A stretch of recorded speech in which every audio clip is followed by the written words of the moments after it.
चलो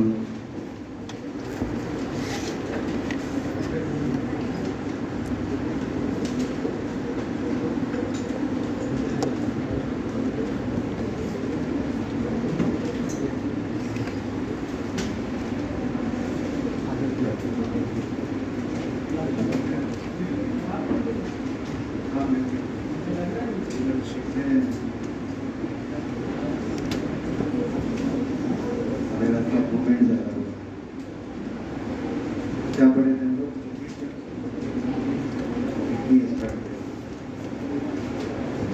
तो किडनी के कैरेक्टर के बारे में हम लोगों ने देखा था, उसका पोजीशन क्या होता है, अपीयरेंस कैसा होता है, के बारे में देखा था। हमने बताया था किडनी को रेट्रोपेरिटोनियल ऑर्गन कहते हैं। क्यों कहते हैं? ऐश्वर्या आप बताओ। आर्या ऐश्वर्या हाँ, किडनी को रेट्रोपेरिटोनियल ऑर्गन क्यों कहते हैं?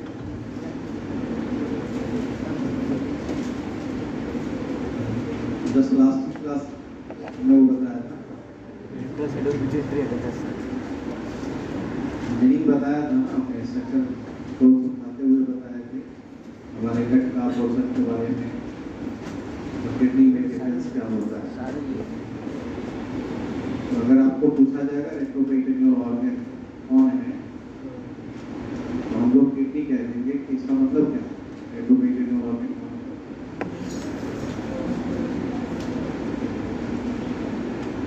देखो बच्चे, कोई भी चीज़ पढ़ते हो अच्छे से समझ के पढ़ा करो। जब कोई चीज़ समझाया जाता है तो उस पर फोकस करें, ध्यान रखिए। हमें सिर्फ आज की जो सिचुएशन है उसमें किसी भी तरह से डॉक्टर बनने से कोई फायदा नहीं, और डॉक्टर बनना मुश्किल हो गया है। आज का जो सीन जैसा बन गया है, कब क्या होगा कोई ठिकाना नहीं, ना गवर्नमेंट का ठिकाना है, ना कोई एजेंसी का ठिकाना, तो कुछ भी हो सकता है। इसलिए अपनी काबिलियत ऐसा बनाओ। 3 इडियट मूवी देखा था, उसमें क्या दिखाया है, आप हमेशा जो है लोग दौड़ में भागने की कोशिश करते हैं, कंपटीशन में, रेस में दौड़ने चलने की कोशिश करते हैं, अपने आप को काबिल बनाएं। मेरा कहना है कि आप क्लास में फोकस करके, क्लास में कोई भी सब्जेक्ट होता है, इतना फोकस करके रहिए कि एटलीस्ट क्लास के कंटेंट आपके माइंड में प्रिंट हो। जितना हम क्लास में सुनते हैं, समझते हैं, 80% कंटेंट तो क्लास में दिमाग में रहता है। अगर मान लीजिए पहले से वीकनेस है तो 10% 15% का आगे पीछे होगा, लेकिन कोशिश यही रहना चाहिए कि हम क्लास में जब बैठते हैं मैक्सिमम कंटेंट हमको क्लास में याद हो। और किसी भी तरह से मुन्ना भाई एमबीबीएस बनने के चक्कर में मत रहिए। अगर करना है तो काबिल बन करके जाइए, काबिलियत रहेगी तो कोई रोक नहीं पाए।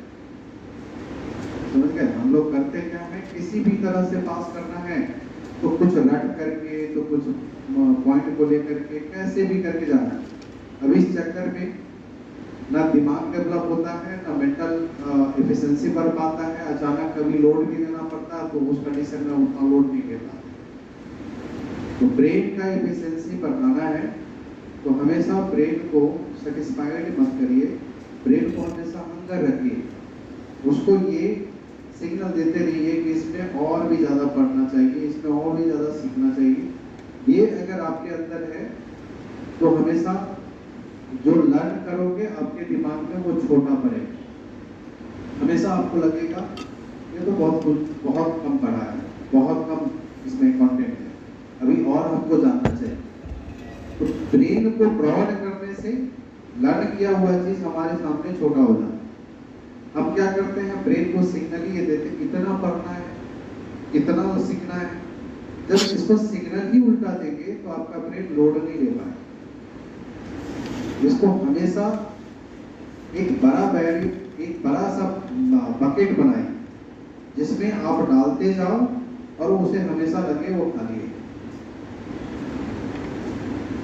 हर इंसान के अंदर 1400 सीसी का ही क्रेनियल कैपेसिटी है, लेकिन कोई इतना ज्यादा एफिशिएंट हो जाता है कि उसका कोई कंपैरिजन ही नहीं होता। और कुछ लोग इतने डल हो जाते हैं कि वो लेबर का काम करता है उसमें भी परेशान रहता है। ये सब क्या है? मेंटल एप्लीकेशन का कमाल।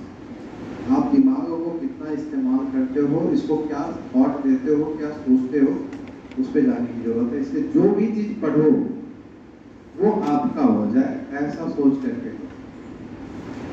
और कभी भी किसी सब्जेक्ट को ये मान के मत चलो कहीं से बहुत टफ है, हमसे नहीं हो पाएगा, हम इतना कर ही नहीं सकते, हम लेवल 1 का क्वेश्चन बनाए लेवल 2 बना ही नहीं सकते।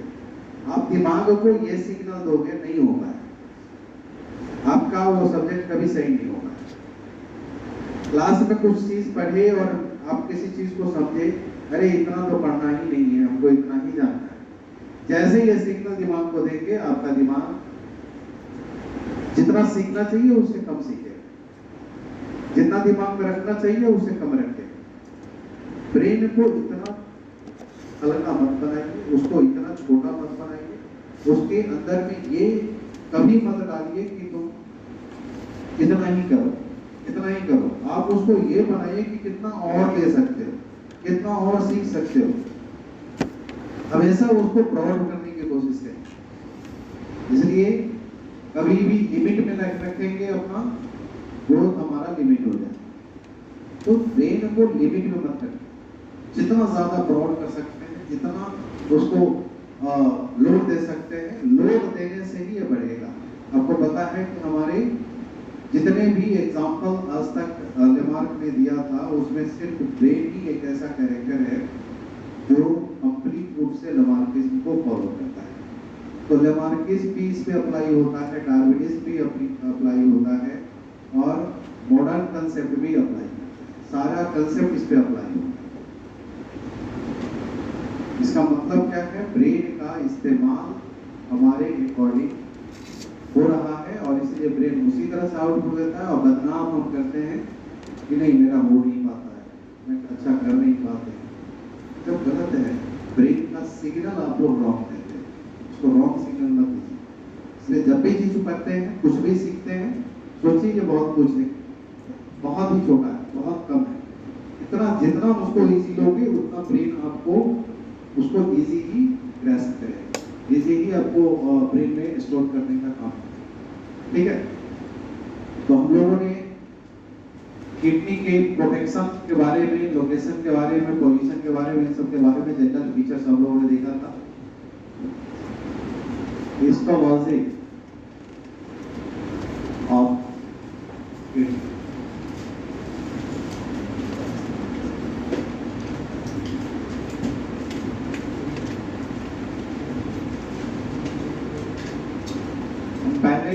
किडनी के मैट्रिक्स पोर्शन को देखेंगे। मैट्रिक्स पोर्शन को देखेंगे इस तरह से, किडनी का आउटर और इनर दो सेक्शन बटा हुआ दिखेगा।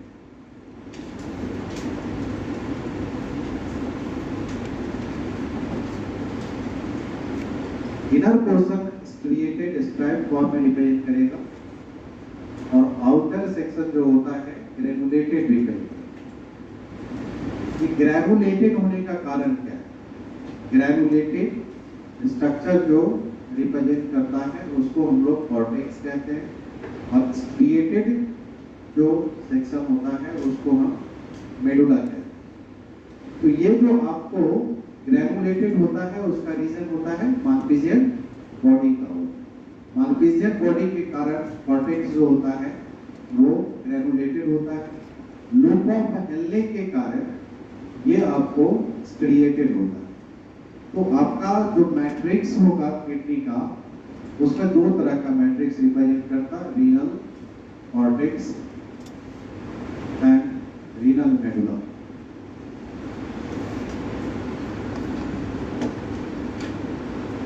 Renal cortex and renal medulla. Renal cortex को हमने क्या कहा? ये जो बाहर में ग्रेनुलेटेड होने के कारण actually dark red appearance show करता है। ये हो गया एंड डार्क रेड कह सकते हैं, डीप रेड कह सकते हैं। तो डार्क रेड या डीप रेड फॉर्म में रिप्रेजेंट करते हैं। रीनल मेडुला इनर रिप्रेजेंट करता है एंड ये लाइट रेड रिप्रेजेंट। हमने यहाँ पे कहा कि ये ग्रेनुलेटेड और ग्रेनुलेटेड है, तो इसका रीजन क्या है? कॉर्टेक्स का ग्रेनुलेटेड होने का रीजन कहेंगे, इसमें कहा जाता है मालपीजियन बॉडी। मालपीजियन बॉडी होता है, इसमें पीसीटी देखा जाता है, पीसीटी देखा जाता है, लेकिन ग्रेनुलेटेड होने का मेन कारण होगा मालपीजियन बॉडी। रीनल मेडुला जो होता है ये आपको स्ट्रिएटेड और स्ट्राइप फॉर्म में रिप्रेजेंट करता है। ऐसा होने का कारण अगर पूछा जाएगा तो कहेंगे लूप ऑफ मेनले। लूप ऑफ मेनले कह सकते हैं, कलेक्टिंग डक्ट कह सकते हैं, कैपिलरी डक्ट कह सकते हैं। ये सब प्रेजेंट होता है जिसके कारण स्ट्रिएटेड और स्ट्राइप फॉर्म में उसका अपीयरेंस देखा जाता है। रीनल कॉर्टेक्स के बारे में एनसीईआरटी में लिखा हुआ मिलेगा कि उसमें ये लिखता है कि एक्सटेंड कर जाता है between medullary pyramid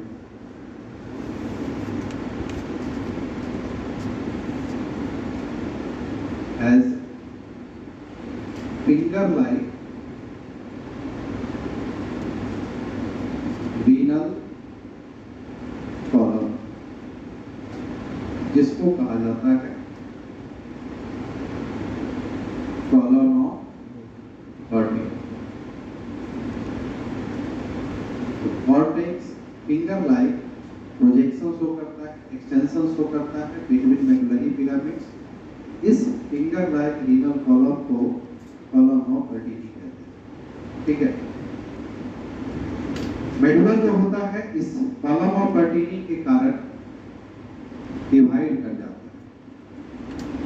divided into, जैसे एनसीईआरटी में इसी तरह से लिखा होगा, divided into a few conical mass.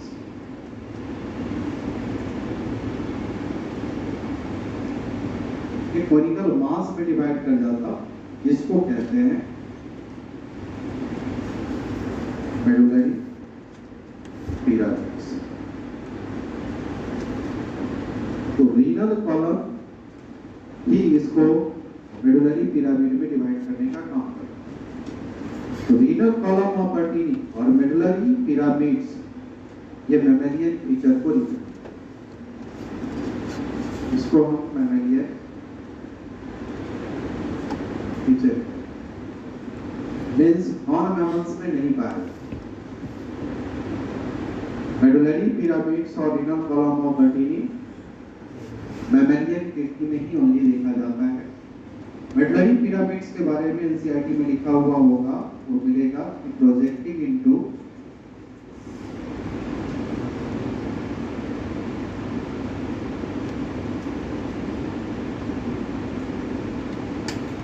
Calyces. Projecting into calyces मतलब माइनर कैलिसेस में ये प्रोजेक्ट किया रहता है, एक्सटेंडेड रहता है।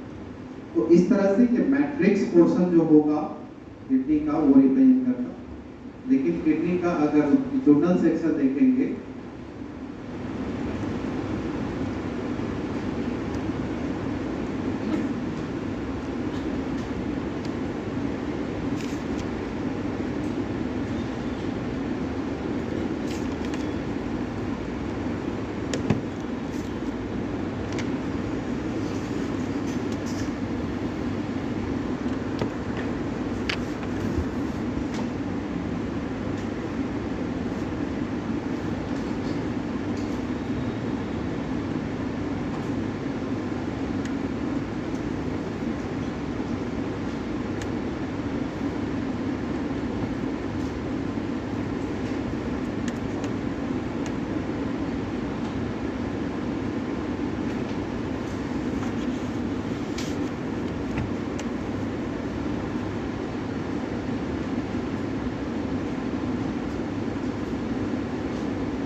जो यहाँ पर रीनल कॉर्टेक्स देगा, ये हो गया रीनल कॉर्टेक्स।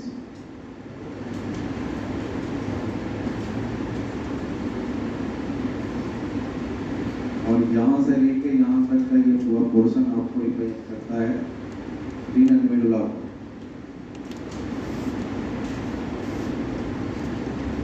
तो आप देखिए कि इसमें जो कॉर्टेक्स है, कॉर्टेक्स यानी ब्लू कलर का जो मैट्रिक्स है वो पेनिट्रेट करके आ गया मेडुला में। ये फिंगर लाइन जो पेनिट्रेशन यहाँ शो करता है, इसको हम लोग कहते हैं renal column of Bertie. Column of Bertie तो कॉर्टेक्स मेडुला में पेनिट्रेट करेगा और इसके पेनिट्रेशन के कारण ये आपको डिवाइड कर गया मेडुला पिरामिड लाइक स्ट्रक्चर में, कोनिकल मास पिरामिड।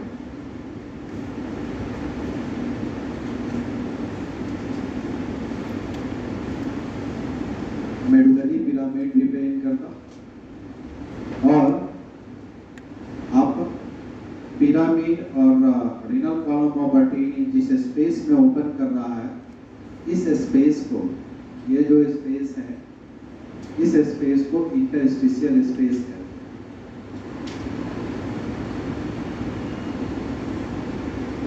जो इंटरस्टिशियल फ्लूइड से भरा हुआ होता है, यानी कि रीनल कैविटी कहलाएगा। इंटरस्टिशियल स्पेस मतलब रीनल कैविटी, तो वो इंटरस्टिशियल फ्लूइड से भरा हुआ होता है। आप यहाँ पर देख रहे हो कि जो रीनल पिरामिड है, मेडुलरी पिरामिड, उस पिरामिड का जो एपेक्स पोर्शन है, इस एपेक्स पोर्शन को कहते हैं रीनल पैपिला। इसे रीनल पैपिला बोला जाता है। ये रीनल पैपिला है जिसके अंदर में पैपिलरी डक्ट है और रीनल पैपिला जहां ओपन कर रहा है, इस नैरो स्पेस को कहते हैं माइनर कैलिसेस। इसे कहा जाता है माइनर, एक को माइनर कैलिक्स कहेंगे और ये जितने आपको वो बनाते हैं उसको कहेंगे माइनर कैलिसेस। अब यहाँ पर देखिए minor Kallis, minor Kallis, minor Kallis, ये माइनर कैलिस जो है ये फ्यूज कर गया तो ये मेजर कैलिस का फॉर्मेशन है। यहाँ पर माइनर कैलिसेस फ्यूज करके बना रहा है मेजर कैलिसेस और 3 से 4 मेजर कैलिसेस जब फ्यूज करता है तब बनाता है रीनल पेल्विस। इसको हम लोग कह देते हैं renal pelvis. 3 to 4 major calyces fuse करेगा तो रीनल पेल्विस बनाता है। जहां पे ये रीनल पेल्विस एंटर कर रहा है, उसके साथ ही ये आपको किडनी में इस तरह से कनकेव स्पेस बना। इस कनकेव स्पेस को कहा जाएगा रीनल हाइलम या हाइलस। ठीक है, जिस हाइलम और हाइलस में एंटर करता है blood vessel, lymph vessel, ureter, ये सब का एंट्री रिप्रेजेंट है। तो ये सारे कंपोनेंट है आपके किडनी के अंदर और यही रीनल पेल्विस कंटिन्यू करके यूरेटर के फॉर्म इस तरह से।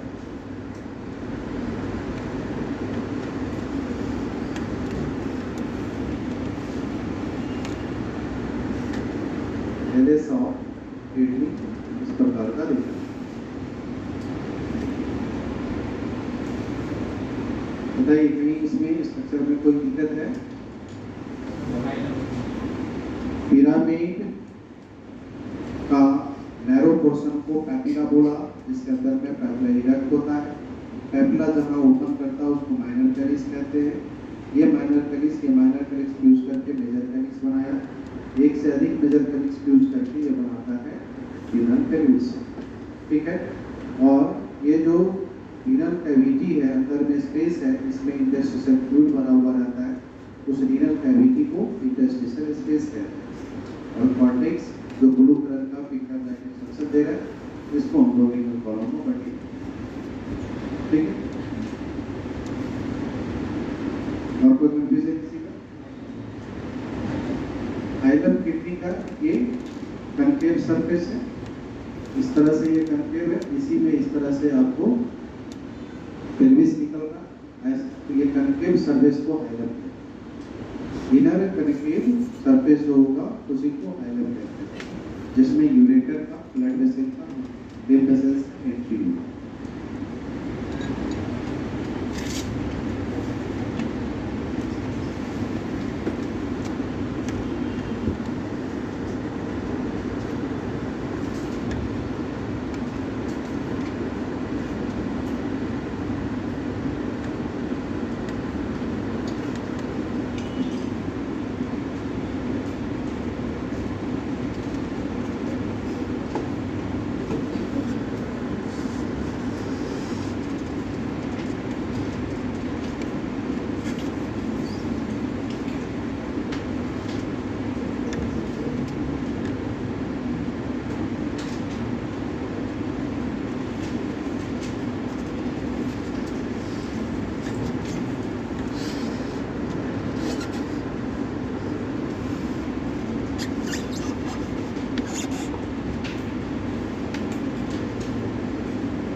का ये पेल्विस पोर्शन है जो कमेल लाइक ब्रॉड बेस यूरेटर का रिप्रेजेंट करता, इसमें मेजर पेरिसेस इन्वाइट करता तब बनाता है रीनल पेल्विस। रीनल पैपिला अपने एपेक्स पोर्शन को देखा मिराबिल का, जिसके अंदर पैपिलरी डक्ट पाया जाता है। इंटरस्टिशियल स्पेस देखा जो कि मेडुलरी रीनल कैविटी कहलाता है, जिसके अंदर में इंटरस्टिशियल फ्लूइड भरा होता है और ये फ्लूइड की ऑस्मोलरिटी सबसे ज़्यादा होता है।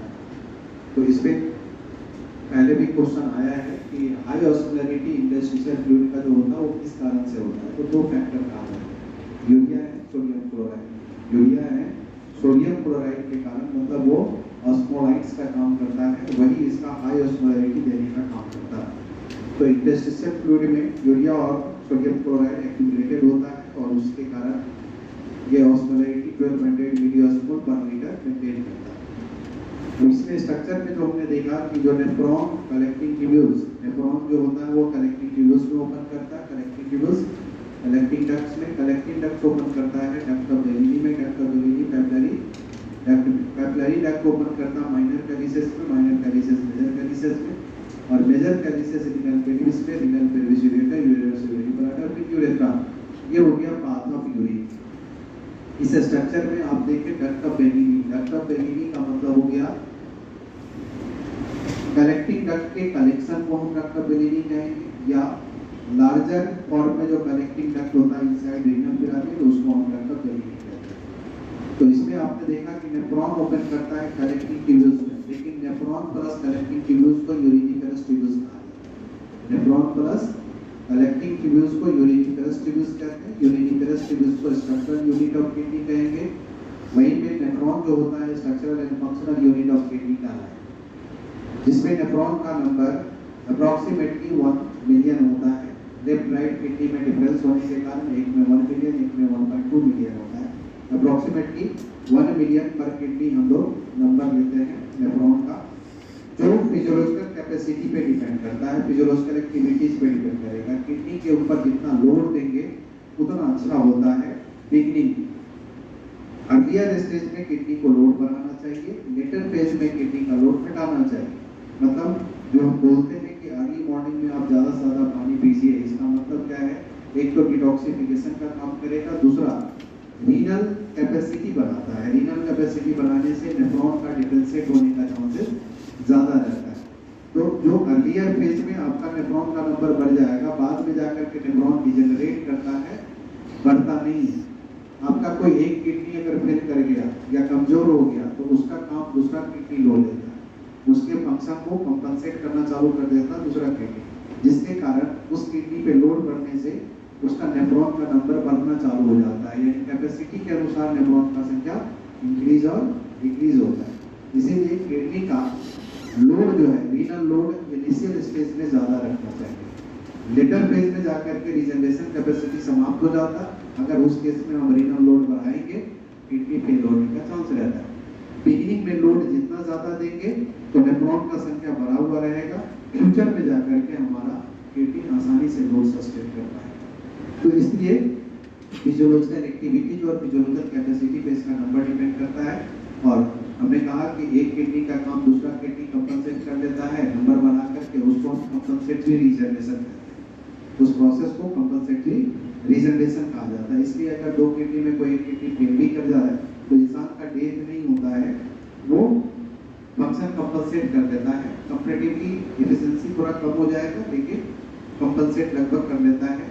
अप्रॉक्सीमेटली 75 to 80% फंक्शन कंपनसेट कर लेता है। एज के साथ ये नेफ्रॉन का नंबर घटता चला जाएगा क्योंकि रीजनरेशन कैपेसिटी इंक्रीज करता है। तो इस तरह से देखा जाता है नेफ्रॉन। नेफ्रॉन एक कॉम्प्लेक्स ट्यूब्यूल है, जिस कॉम्प्लेक्स ट्यूब्यूल का एनसीईआरटी के आधार पे दो कंपोनेंट मानता है, glomerulus plus renal tubule. Glomerulus और रीनल ट्यूब्यूल दोनों को नेफ्रॉन कहता है। एक्चुअली नेफ्रॉन का पार्ट रीनल ट्यूब्यूल ओनली होगा, ग्लोमेरुलस नहीं होता। लेकिन किडनी मतलब एनसीईआरटी में इस तरह से दिया है कि आपको ग्लोमेरुलस को भी नेफ्रॉन का ही पार्ट कहा जाता, तो आप उस तरह से आप मान सकते हैं कि नेफ्रॉन का मतलब glomerulus plus renal tubule represent करता है। और रीनल ट्यूब्यूल में 3 रीजन होता है, proximal nephron, middle nephron and distal nephron. तो 3 टाइप्स का नेफ्रॉन का पोर्शन रिप्रेजेंट करता है। प्रॉक्सिमल नेफ्रॉन का मतलब हो गया जो वोमेन्स कैप्सूल और पीसीटी होगा। मिडिल नेफ्रॉन का मतलब हो गया loop of Henle and distal nephron का मतलब हो जाता है इसी। तो इस तरह से ये आपको देखा जाता है। तो नेफ्रॉन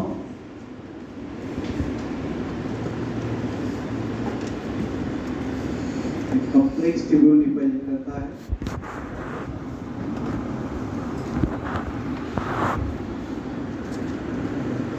जिसमें दो कंपोनेंट है, glomerulus and renal tubule. Renal tubule का ये पार्ट हो गया proximal nephron,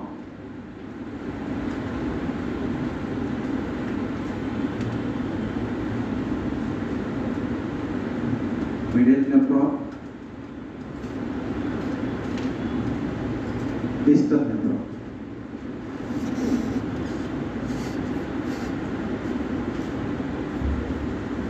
proximal nephron Commons capsule plus PCT को रिप्रेजेंट करता है, मिडिल नेफ्रॉन लूप ऑफ मेनले को रिप्रेजेंट करता है, डिस्टल नेफ्रॉन पीसीटी को रिप्रेजेंट करता है। तो ओवरऑल नेफ्रॉन का स्ट्रक्चर जो होगा उसमें ये कंपोनेंट रिप्रेजेंट करता है। इस तरह से नेफ्रॉन दो टाइप का होता है। नेफ्रॉन का एक टाइप होता है वर्टिकल और एक होता है juxta medullary.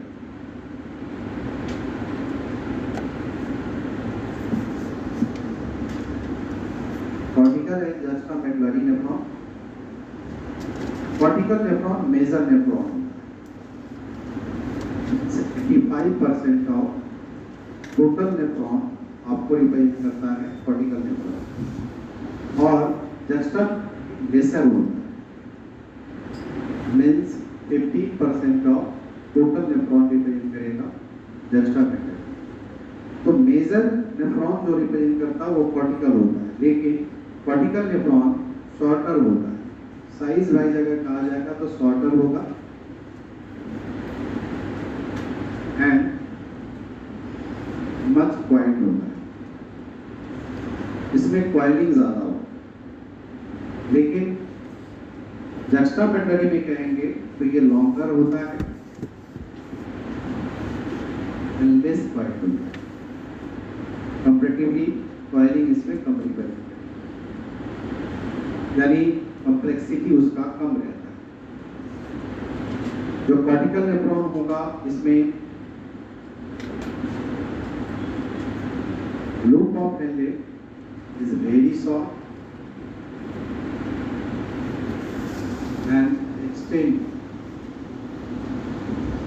only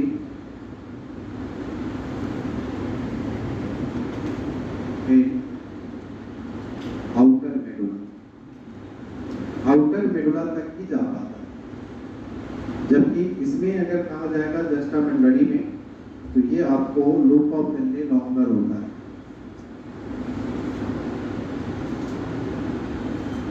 longer and extend into tip of medulla. Tip of medulla तक इसका एग्जिस्टेंस देखा जाता है। तो इस तरह से लूप ऑफ मेनले के लेंथ में डिफरेंस रिप्रेजेंट करेगा।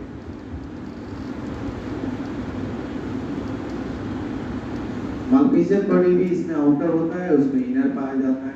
कॉर्टेक्स के आउटर रीजन में उसके इनर रीजन में होता है। तो ये सब देखा जाता है। लेकिन इसमें मेजर डिफरेंस अगर कहा जाएगा कि diameter of afferent arteriole is more than diameter of efferent arteriole repeat. जबकि इसके केस में अगर कहा जाएगा तो डायमीटर जो होगा of afferent arteriole is equal to the diameter of efferent arteriole. इसमें दोनों ही आर्टेरियोल का डायमीटर इक्वल होता है। अब ये दोनों का डायमीटर जब इक्वल होगा तो ऐसे कंडीशन में वो नॉर्मल कंडीशन में काम कर ही नहीं पाएगा। तो जनरल जो केस होता है, ऑल टाइम जो किडनी काम करता है उसमें जो नेफ्रॉन वर्क करता रहेगा वो कौन होगा? वर्टिकल नेफ्रॉन, यानी कि वर्क करता है अंडर नॉर्मल कंडीशन।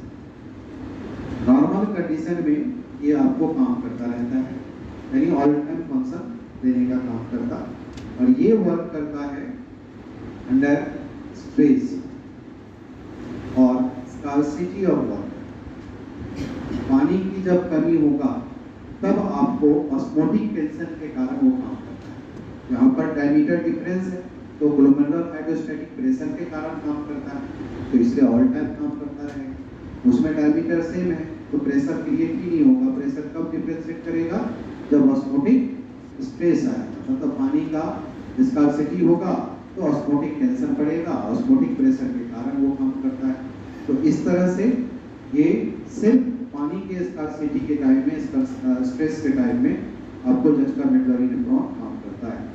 इसके केस में अगर बोला जाएगा तो जो भासा रेक्टा है, भासा रेक्टा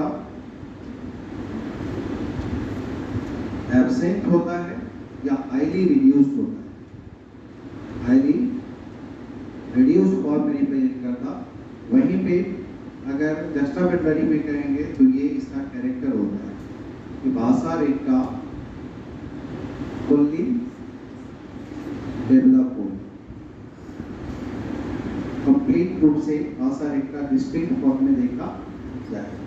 तो डिस्टिंक्ट भासा रेक्टा का कैरेक्टर इसमें शो करता है। इसमें जस्टाग्लोमेरुलर एपरेटस एब्सेंट होता है, इसलिए माल्पीजियन बॉडी में only moments capsule and glomerulus consider किया जाता है। लेकिन इसके केस में क्या होगा, यहाँ पर जस्टाग्लोमेरुलर एपरेटस प्रेजेंट होता है, और ये प्रेजेंट होने के कारण माल्पीजियन बॉडी जो होता उसमें पाया जाता है तो glomerulus plus moments capsule plus PCT, तीनों के कॉम्बिनेशन से माल्पीजियन बॉडी बनता है। इसलिए माल्पीजियन बॉडी का कंपोजिशन कंप्लीट अगर बोला जाए तो moments capsule plus glomerulus plus DCT, ये तीनों रिप्रेजेंट करता है, और वो केस होता है जस्टामेडलरी में। तो कॉमनली जो डिफरेंस आपको कॉर्टिकल नेफ्रॉन जस्टामेडलरी नेफ्रॉन में रिप्रेजेंट करता है वो इस तरह से दिखता है।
तो नेफा ये हो गया आपको इमोशनल सपोर्ट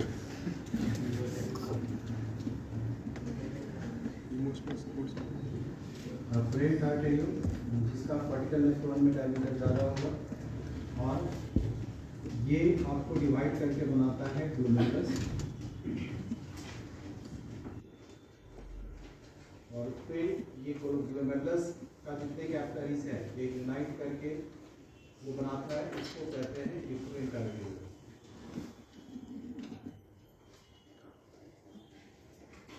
ये हो गया इफ्रेंट आर्टेरियो। इफ्रेंट आर्टेरियो बनाता है पेरिट्यूबुलर कैपिलरीज को। यहाँ पर आप देख रहे हैं कि ये जो स्ट्रक्चर है इसको हम कहते हैं बोमेंस capsule. Cup like structure represent कर रहा है जिसके अंदर में ग्लोमेरुलस इनक्लोज है, जो बोमेंस कैप्सूल है। और यहाँ से आकर के जो highly coiled network of tubules represent करता है उसको हम लोग कह देते हैं पीसीटी। ये हो गया प्रॉक्सिमल कन्वर्जेंट ट्यूब्यूल्स। इसके ऊपर पेरिट्यूबुलर कैपिलरीज बना रहा है, तो इफ्रेंट आर्टेरियो डिवाइड करके पेरिट्यूबुलर कैपिलरीज बनाता है around PCT and DCT. PCT और डीसीटी दोनों के ऊपर ये आपको रिप्रेजेंट करता है डीसीटी। ठीक है, तो हाईली कॉइल्ड ट्यूबुलर रीजन आपको डीसीटी कहलाता है। और ये पेरिट्यूबुलर कैपिलरीज जो है लूप ऑफ एनले के पैरेलली, यहाँ पर लूप ऑफ एनले का ये पोर्शन हो गया डिसेंडिंग लिम्फ जिसमें thick and thin segment represent करता है डिसेंडिंग लूप ऑफ एनले। इसका ये हो जाता है ascending lymph. Descending lip of loop of मिले, और ये कहलाता है ईयर पीपेड।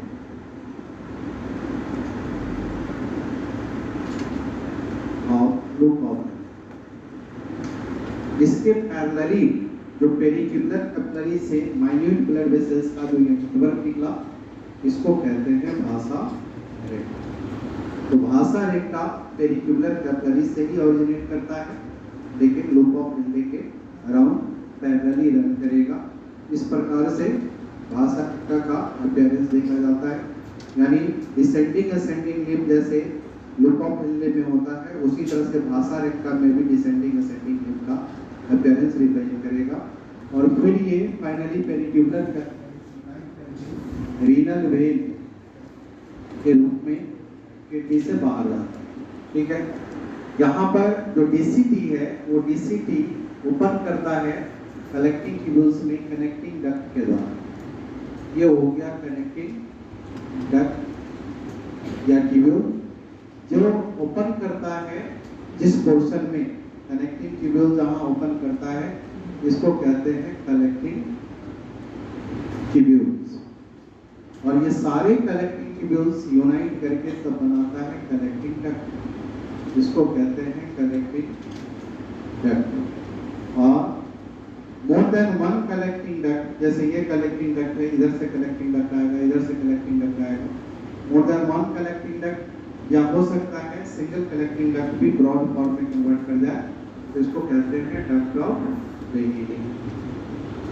ये रिप्रेजेंट करता है डक्ट ऑफ बेलिनी को, और ये मेडुलरी पिरामिड के एपेक्स पे जाकर के पैपिलरी डक्ट का फॉर्मेशन कर देता है, यानी रीनल पैपिला में ये पैपिलरी डक्ट बनाता जो ओपन करता माइनर कैविसेस।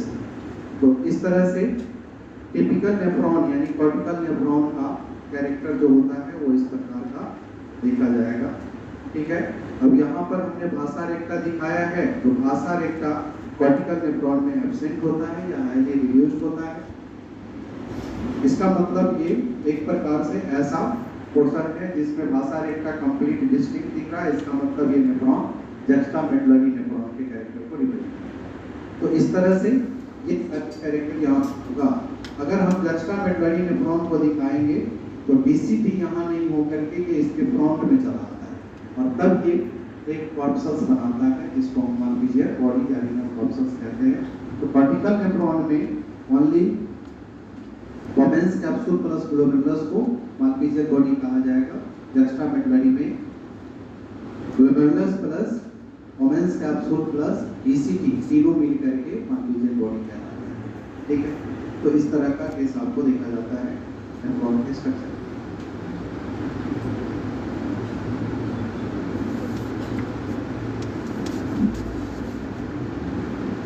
बोलिए, स्ट्रक्चर में कहीं किसी को दिक्कत है?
उडी मारून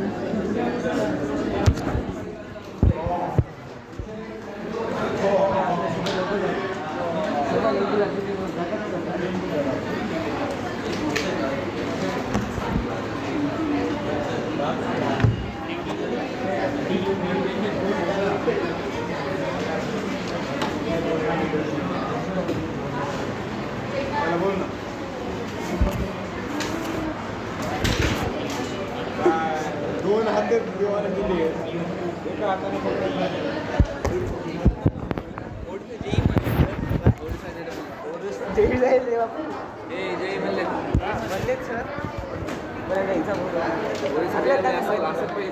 डोळ्यात तीन चेंज आता बंद झाली वेचू आता चालते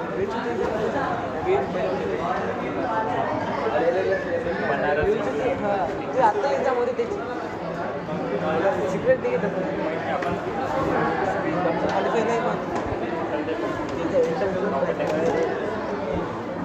पण काही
कोणता कलर कुठला आहे?